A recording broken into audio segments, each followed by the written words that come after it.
In today's video, I am out in the forest hunting for macro photos using a very affordable macro setup to get shots just like these.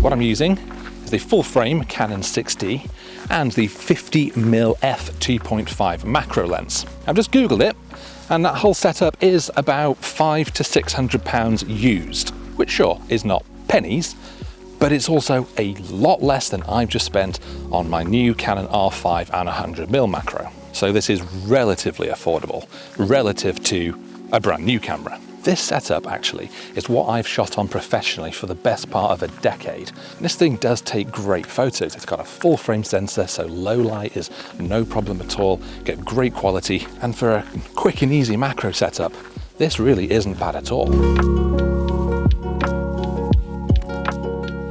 And so I brought it to one of my favourite places, the Queen Elizabeth Forest Park. We've just had some lovely rain, and I'm really hoping that that is going to allow for some beautiful macro photos.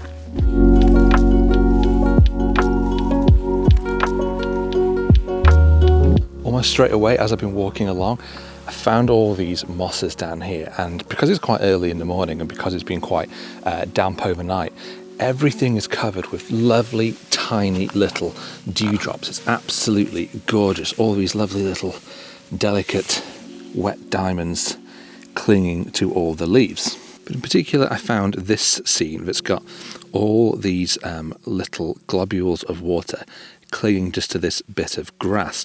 It's very simple, very minimal. Let's put that back on. And I want to use a nice wide aperture for this because I really want to have lots of out of focus background and just some of these orbs actually in focus. So I've got it on my tripod. I'm at f2.5. 200th of a second. I've manually focused here. If we just have a little zoom in, we can see exactly where. So some of these globules, droplets rather, are in focus. Maybe we'd go somewhere more like this instead. Are in focus, but not all of them. I just think that it's a nice, open, airy photo. Actually, I think coming around this side, shooting in a portrait orientation, really allows me to fill the frame even more with those droplets. Again, wide open aperture, really trying to get that sort of dreamy, airy aesthetic.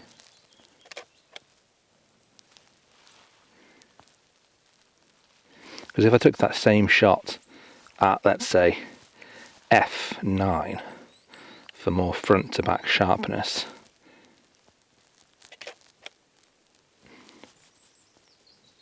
I think we definitely lose a lot of that impact. It loses that dreaminess, loses that airiness. I definitely don't think this shot works as well. It's very often the case with macro that we want to shoot at narrow apertures because we want to make sure that everything is in focus. And certainly I think with things like insects and maybe even some flowers, that is good to have. Often with insects you get the eye in focus, but if the eye is in focus at a wide aperture, that means that its body isn't in focus, its wings aren't in focus, its antennae aren't in focus. And so certainly then, shooting at things like f9, f10 or focus stacking is a good way to go. There's definitely a good argument with some subjects that creatively using that wide aperture to get that sort of out of focus bokeh, that dreaminess to your scene, can look really, really nice. And then here we've got lone seed pod standing up by itself. So I put it in the right third of the frame, manually focused on the seed head itself. I am at f2.5, 200th of a second.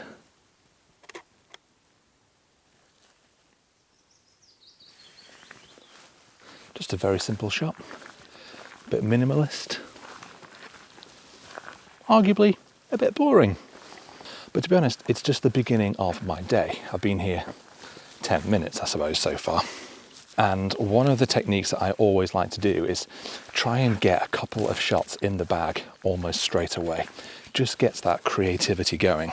I find that if I don't start shooting, if I don't get any shots in that I'm even slightly happy with, then I tend to feel a little bit disheartened. And I just find that that kind of mood doesn't result in creative thinking. Start to get a little disappointed in having made all the effort to come out here. But hopefully, having got a couple of shots in the bag, it's going to spur me on to get some more.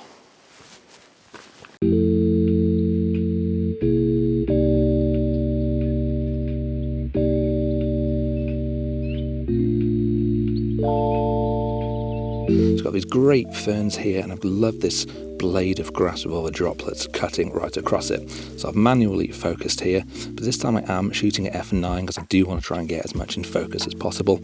I'm not going to need to focus stack this. F9, oh dear. I've got quite a slow shutter speed here, so I've also used the 2-second timer. Set that going. I found this gorgeous old tree stump that's obviously been cut down many years ago, and since then it's mostly rotten. It is covered in lichens, various different types of lichen all over it.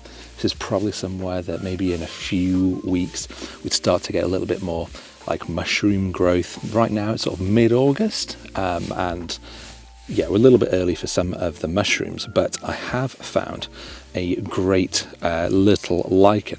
It's actually a similar one that I've shot before. It's called the British soldier lichen. Got this lovely little red cap. So let's just take a look at what I've got here. So the lichen itself is just down here. Tiny little thing. But the scene that I've set up on the back of camera is really we're almost glancing at it from around the side of that tree log. So we've got a lot of the tree log itself out of focus here, cutting through the frame, and then I'm manually focused just on that lichen head, just here. So again, it's going to be quite minimal focus, but I think it's going to look really, really nice as a result. I'm going to do this at, I think, f4, 40 of a second exposure, 2-second timer. And actually having a look at that, I think that might be a little too narrow, f4. I'm going to take it back down to 2.5, 100th of a second.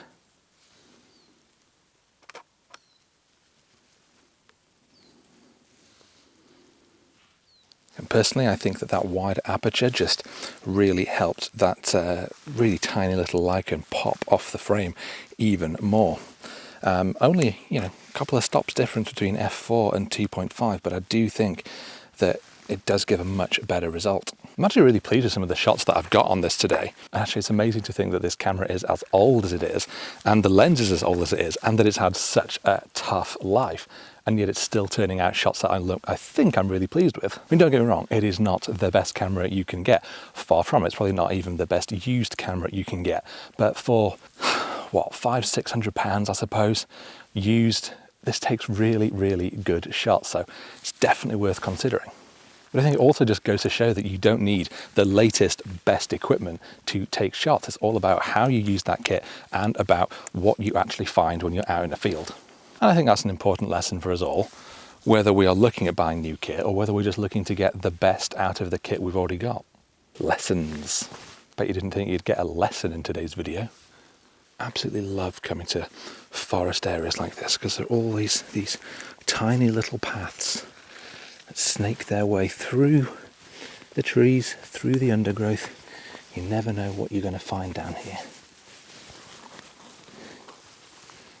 In fact, what I have found is this mushroom. I've had to get in slightly an awkward position. To get this, I've got my camera down on actually the little mobile tripod to try and get it really low to the ground. So this way I'm kind of shooting up at this mushroom a little bit more. It is not the most photogenic mushroom because a lot of it's been eaten away. There's a lot of other kind of debris around it, which I'm not going to clean up. But it's also really quite dark under here, and at the moment I'm not using any kind of flash. So instead I'm going to use wide open aperture f2.5 and about 40th of a second for my shutter speed. And that's given me an okay exposure, and it's quite flat because we haven't got any light in here. There's not a lot of direction. But what I am going to do is do a focus stack. I'm going to do this manually, taking different shots, but just on the mushroom itself. I don't want the background in focus.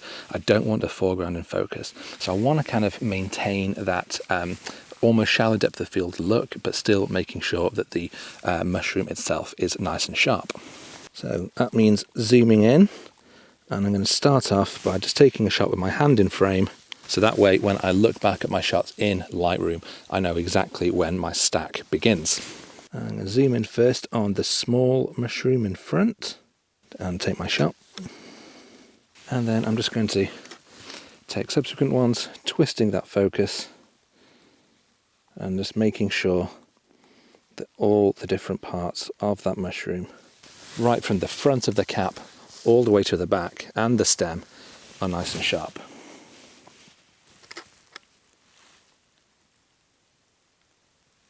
A little beady eye spied another much bigger mushroom, different variety, down right under this tree. And this one looks much more intact. Some like dead leaves that have fallen over it, which I'm just going to try and remove so it looks a little nicer. But I think this one could be a nice shot. I think this one I'm going to have to go as a vertical composition because it's quite a tall mushroom. And again, I'm focus stacking because it's quite big, so the distance between the front of the cap and further behind is quite big.